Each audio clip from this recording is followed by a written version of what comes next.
నవ్యాంధ్ర ప్రతిపాదిత రాజధాని ప్రాంత రైతులు ప్రభుత్వంపై కన్నెర చేస్తున్నారు. అభిప్రాయ సేకరణ అంటూ గ్రామాలకు వస్తున్న ప్రభుత్వ ప్రతినిధులకు చుక్కలు చూపిస్తున్నారు. అనుమతి లేకుండా భూములు ఎలా తీసుకుంటారంటూ నిలదీస్తున్నారు వారు. గుంటూరు జిల్లా తూళ్లూరు మండలం రాయపూడిలో జరిగిన అభిప్రాయ సేకరణ అటు అన్నదాతలకు ఇటు ప్రభుత్వ ప్రతినిధులకు మధ్య గొడవకు దారితీసింది.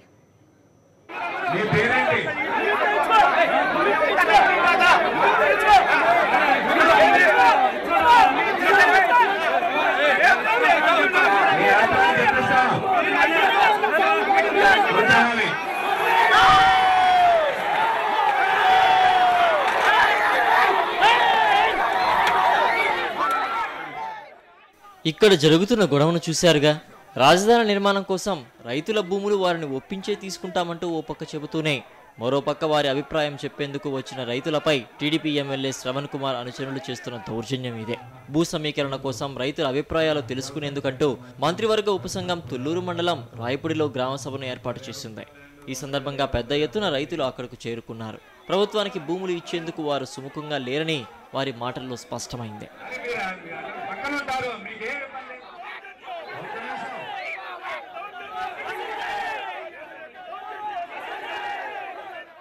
మాకు అనేక రకమైన పంటలు పండుతాయండి.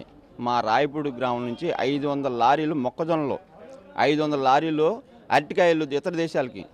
అటువంటి భూములు మాకు ఇవ్వడానికి ఇష్టం లేదండి. మా కింద ఇంకా కూలీలు బతుకుతూ ఉంటారు. కూలీల కింద ఇంకా ఆ కూలీలు కూడా గేదెలని పోవడం అన్నీ మేపుకుంటూ ఉంటారు. కానీ మా పంట పొలాలని రాజధానికి ఇవ్వడానికి ససేమిరా ఇష్టం లేదు. ఆ భూమి మీద ఆశ పెట్టుకొని చాలా బతుకుతున్నాం మేము. ఈ భూమి తీసుకుని వాళ్ళు ఇచ్చే డబ్బులు కానివ్వండి, వాళ్ళు ఇచ్చే స్థలాలు కానివ్వండి మాకు ఉపయోగపడవండి. మేము జీవించలేము. మా పొలం మాకే ఉండాలి, మా భూమి మాకే అవసరం, మేమే ఉంచుకోవాలి. ఇతర ప్రభుత్వానికి ఇవ్వడానికి మాకు ఎలాంటి ఇష్టం లేదు. ఇదే విషయాన్ని అభిప్రాయ సేకరణలో రైతులు స్పష్టం చేశారు. దీంతో ఎమ్మెల్యేతో పాటు వచ్చిన ఆయన అనుచరులకు ఆగ్రహం వచ్చింది. రైతులపై దౌర్జన్యానికి దిగారు. బూతులు తిడుతూ వారిపైకి దూకారు. ఒక దశలో ఇరువైపులా వాగ్వాదం, అరుపులు, కేకలతో అభిప్రాయ సేకరణ రసాభాసగా మారిపోయింది.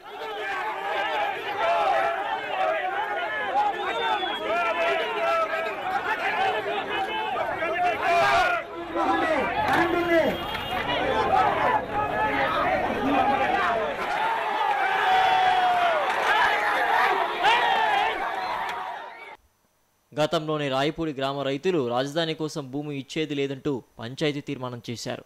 అయినా ప్రభుత్వం వదల్లేదు. ప్రజాభిప్రాయం అంటూ హడావిడి చేసింది. ఆ బాధ్యతను స్థానిక ఎమ్మెల్యే శ్రవణ్ కుమార్కు అప్పగించింది. దీంతో పోలీసుల అండతో వచ్చిన ఎమ్మెల్యే నయానో భయానో రైతులను ఒప్పించే ప్రయత్నం చేశారు. అయితే అభిప్రాయ సేకరణలో కొంతమంది స్థానికులు చంద్రబాబును నమ్మటం లేదని, రాజధానికి భూములు ఇచ్చేది లేదని తేల్చి చెప్పారు.